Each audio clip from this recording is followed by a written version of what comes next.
हरिवंश महाप्रभु श्री राधा वल्लभ लाल जी को लेकर के वृंदावन पधारे। बंधुओं, ऐसा वर्णन है महाप्रभु जी के चरित्र में कि तब मंदिर तो था नहीं, ऊंची ठोर मदन टेर पे ठाकुर जी विराजे, एक वृक्ष के नीचे रहते थे। एक बार अपने ठाकुर पे भरोसा तो करो, जिनकी शरण गए हो, जिन गुरु के आश्रय में गए हो, जिनकी सेवा अपने माथे पधराई है, उन पर पूर्ण विश्वास करो।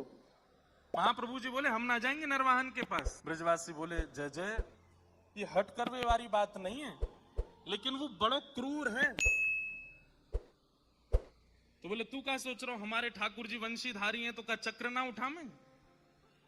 अरे ये वंशी बजा रहे हैं, वंशी में ही इतनी ताकत है कि चक्र के समान कार्य कर देगी। अरे चक्र तो प्राण हरण करे, पर वंशी प्राण हरण ना करे, सब कुछ हरण कर ले। हमें इन पे भरोसा है, ये सब रक्षा करेंगे। नहीं गए महाप्रभु जी नरवाहन के पास। किसी ने जाके नरवाहन को ये बात बता दी कि एक हितरिवंश नाम के व्यक्ति आए हैं और साथ में ठाकुर जी लेके आए हैं और संग में खूब सारे सोने चांदी हीरे जवाहरात भर के लाए हैं। और इतना ही नहीं, उनसे किसी ने कहा था कि आप एक बार नरवाहन से मिलकर के समझौता कर लो, कुछ उसकी बांध दो रुपया। तो वो बोले कि नरवाहन की गरज पड़े तो वो आ जाए, हम नहीं जाएंगे नरवाहन के पास। ये बात सुनकर के अच्छा ऐसे कही उन्होंने?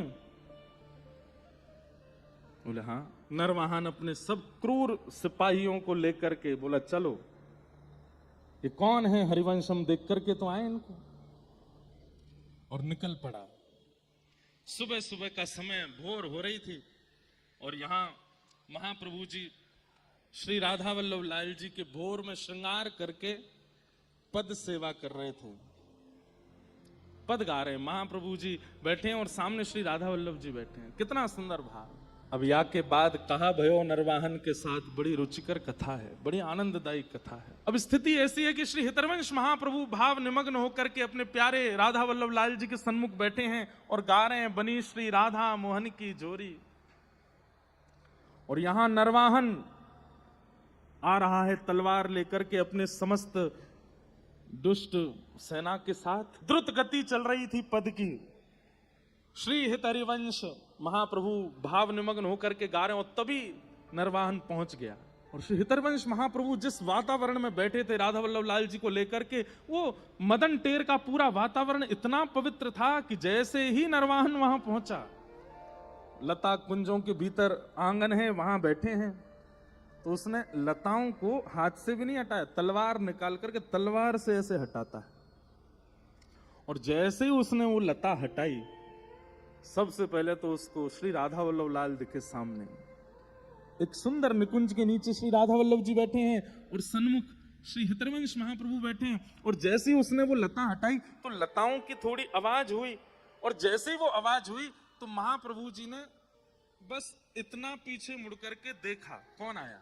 केवल इतने मुख का दर्शन हुआ महाप्रभु जी को। एक तो श्री राधा वल्लभ लाल जी, दूसरा वातावरण इतना शुद्ध, ऊपर से महाप्रभु जी ने इतनी दृष्टि करके और अपनी तिरछी नजर करके देख लिया नरवाहन। अनायास ही नरवाहन के नेत्रों से अश्रु आने लगे, शरीर कंपायमान होने लगा।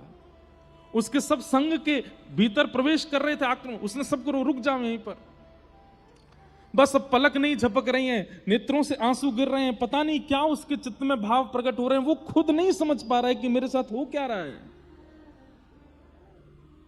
आज उसको पहली बार मानो ऐसा लगा कि मैंने जीवन बिता दिया वृंदावन में, पर वृंदावन का जो मूल रस था वो तो आज पहली बार चखा मैंने। कहते हैं थोड़ी देर महाप्रभु जी को देखने के बाद, राधा वल्लभ जी को देखने के बाद, नरवाहन वहां से भागा और तलवार कहीं गिरी है, उसके पास जो भी सामग्रियां डराने धमकानी सब कहीं कहीं गिरी हैं, और दौड़ करके गया है सीधे अपने भय गांव में किसी कुंज में जाकर के बैठ गया।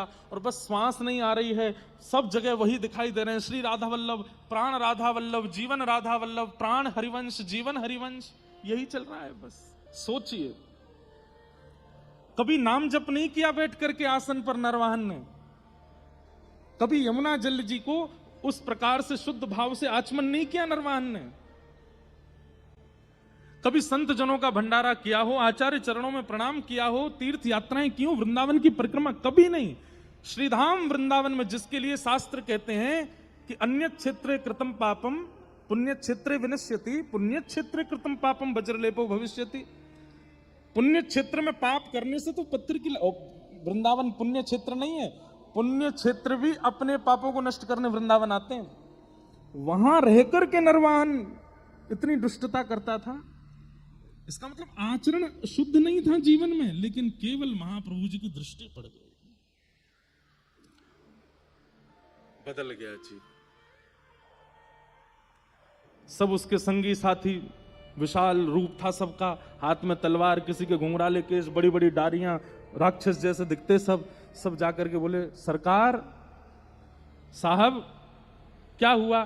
तो बस प्राण प्राण राधा वल्लभ, जीवन हरिवंश, प्राण राधा वल्लभ, जीवन हरिवंश, प्राण राधा वल्लभ, जीवन। और कहते कहते रोने लगता है और श्रीधाम वृंदावन में लेट करके नतमस्तक होकर के सिर रगड़ करके क्षमा मांगता है कि वृंदावन मुझे क्षमा कर देना, मैंने जीवन पर्यंत इतना दुराग्रह किया यहां रह करके। 2-4 दिन हो गए, ना कुछ खा रहे हैं ना कुछ पी रहे हैं, नरवाहन बस रो ही रो रहा है। संगी साथियों ने कहा भैया ये तो बहुत बुरी हालत, देखा तो हमने भी था उनको, हमको तो कुछ नहीं हुआ, ये तो रो रो के बेहाल हो गए।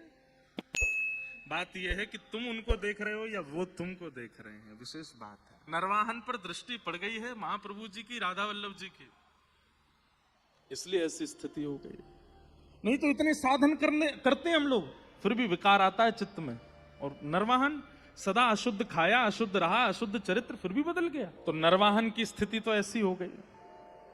लेकिन नरवाहन के जो संगी साथी थे उन्होंने कि भाई हमें तो पेट चलाना है अपना, क्रूर बनाई दिया था नरवाहन ने।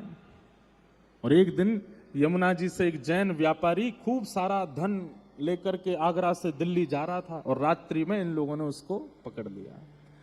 पर उसने अपने बचाव के लिए इनके कुछ सैनिकों को मारा, तो ये क्रोध में भर करके इन्होंने उसको भय गांव के कारागृह में बंद कर दिया। और वो बेचारा रात भर रोता था। तभी एक सेविका आती थी इनके यहां पर कुछ भोजन प्रसाद बनाने, नरवाहन के यहां। उसने आवाज सुनी रोने की तो जेल के पास गई, तो वो जैन व्यक्ति व्यापारी जो था बोला मेरे छोटे छोटे बालक हैं, मैं धन दे दूंगा, मैं जो कहोगे संपत्ति दे दूंगा, मुझे छोड़ दो कैसे भी। उस माता ने कहा, बोले तुझे अगर अपने प्राण बचाने हैं तो तुझे 2 चीजें याद करनी है। बोले क्या? बोले जय जय राधा वल्लभ और दूसरा श्री हरिवंश। बोले इसका क्या करना? बोले जोर जोर से गाओ इसको, इतनी द्रुत गति से और इतनी तीव्र स्वर में गाओ कि तुम्हारा स्वर दूर कुंज में बैठे हुए नरवाहन के कानों में पड़े।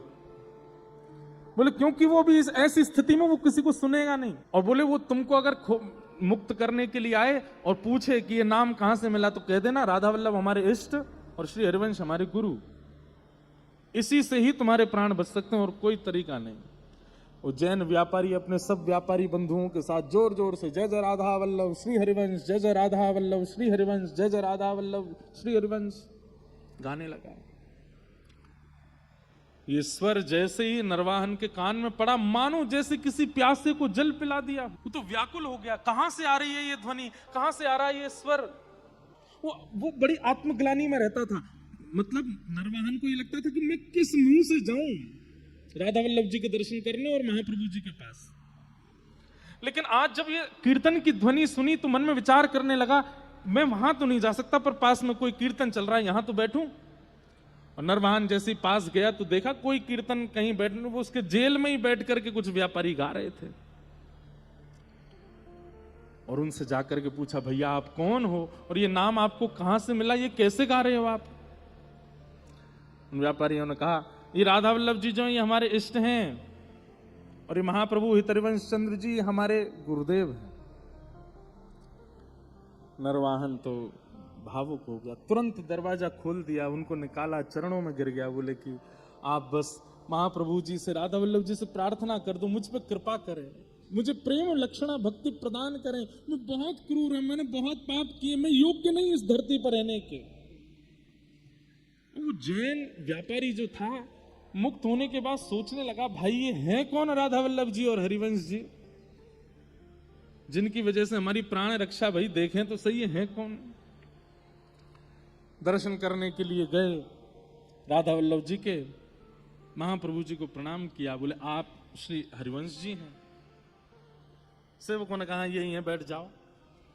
उस जैन ने कहा बोले देखिए हम तो आपको नहीं जानते थे, राधा वल्लभ पर पूरी घटना बताई। बोले ऐसे ऐसे हमने तो प्राण रक्षा करी आपका और ठाकुर जी का नाम लेके, बोले किसने मुक्त किया तुमको? बोले कोई नरवाहन नाम का एक व्यक्ति है, उसके कारण दिल्ली आगरा तक लोग डरते हैं, लेकिन वो आपका नाम सुनकर के तो रोता हुआ आया और उसने चरण पकड़ के हमको मुक्त कर दिया। महाप्रभु जी समझ गए अब नरवाहन योग्य हो गए, अब इस पर कृपा करनी पड़ेगी। और महाप्रभु जी ने संदेश भिजवाया नरवाहन को कि श्री राधा वल्लभ जी का सुंदर मनोरथ हो रहा है, नरवाहन दर्शन करने के लिए आओ। वो तो पत्र पढ़ के ही रोने लगे कि महाप्रभु जी मुझे बुला रहे हैं। मदन टेर ऊंची थौर पहुंचते ही भाव विह्वल होकर के द्वार पर ही गिर गया और दंडवत करते हुए जा रहा है, रोते हुए। जैसे ही श्री राधा वल्लभ जी के प्रांगण में पहुंचा, महाप्रभु जी ने जैसे ही देखा नरवाहन आ गया, उतर करके आए, उसको उठाया, नरवाहन दर्शन करो, आज जी भर के निहारो, कैसे लग रहे हैं प्यारे लालजू। ऐसे भाव बंधुओं देखिए, नाम जप का भी नाटक हो सकता है, तिलक का भी नाटक हो सकता है, नृत्य का भी नाटक हो सकता है, परिक्रमा का भी नाटक हो सकता है, कथा सुनाने का भी नाटक हो सकता है, सुनने का भी नाटक हो सकता है, लेकिन एकमात्र प्रेम विरह ऐसा है जिसका नाटक नहीं किया जा सकता। नरवाहन रुदन कर रहा है। महाप्रभु जी कहते हैं इधर आओ, ये लो, ये मोहन थार है, जरा पाके बताओ श्री जी ने भोग लगाया कि नहीं लगाया। और ज्यों ज्यों प्रसाद पावे त्यों त्यों आंसुओं की धार बहती जाए नरवाहन की। महाप्रभु जी बोले अब तुम वैष्णव हो गए हो, अब तुम हरिवंशी बनने लायक हो गए, आओ बैठो। और श्री राधा वल्लभ जी के सामने कंठी पहना दी और नाम दे करके नरवाहन को अंगीकार कर लिया, स्वीकार कर लिया। और जैसे ही स्वीकार किया, महाप्रभु जी ने तुरंत श्री राधा वल्लभ जी की ओर देखा, तो ऐसे कहीं कोने में बैठे थे, वहां दीक्षा दे रहे थे। तो जैसे ही राधा वल्लभ जी को पलट के देखा तो क्या पाया, श्री राधा वल्लभ जी खड़े ऐसे हैं और सामने नहीं देख रहे, ऐसे ही देख रहे हैं नरवाहन को। और ये जैसे ही महाप्रभु जी ने देखा, तुरंत राधा वल्लभ जी ने सीधी दृष्टि करी, महाप्रभु जी के नेत्र सजो, बोले अरे मैं क्या अंगीकार करूंगा, मैं कहां स्वीकार करूंगा, तो राधा वल्लभ जी ने स्वीकार किया। और तुरंत नरवाहन को लेकर के गए, फिर राधा वल्लभ जी के सामने बैठाया और कहा नरवाहन अब गौर से देखो महाप्रभु जी को। नरवाहन राधा वल्लभ जी के सामने खड़े होकर के नृत्य कर रहा है और उसे श्री राधा वल्लभ जी और पितृवंश महाप्रभु और कुंज नहीं दिख रही, अब तो रास भूमि दिख रही है। ऐसा वृंदावन उसने अपने पूरे जीवन में नहीं देखा जैसा उसको दिख रहा है। महाप्रभु जी की कृपा दृष्टि से नरवाहन बिना साधन के भगवत सन्मुख हो गया।